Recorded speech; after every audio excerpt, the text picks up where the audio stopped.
And then, sabi nagsasabi din kasi like former Justice Carpio, sinasabi na niya na kung hindi magkakaroon ng trial, that would be grave abuse of discretion kung sakaling i-dismiss ng Hindi impeachment para sa court. akin, hindi para sa akin na patulan si Justice Carpio. Hindi ako sangayon sa sinasabi niya.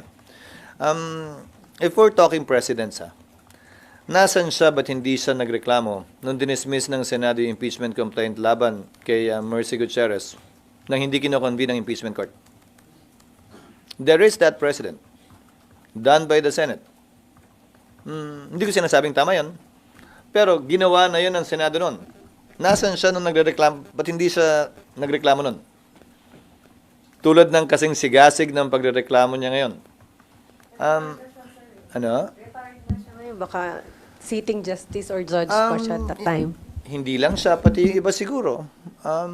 O bakit tila hindi nila maalala yun, papuntong yun? Dinismiss din ng impeachment court yung kaso nung nag-walk out yung prosecutors kay ERAP at ayaw nang bumalik. So, kung No, halimbawa... so nangyari yun noon, pero nagkaroon ng paglilitis. Yung isa hindi nagkaroon ng paglilitis. Di ba? Nung panahon ni Chief Justice Corona, may motion to dismiss na final. Yung depensa nung panahon yun. So that's part of the process. All of these are part of the process. Yung agam-agam nilang biglang tungkol dyan, sa totoo lang, dapat sining na panood na nila yan eh.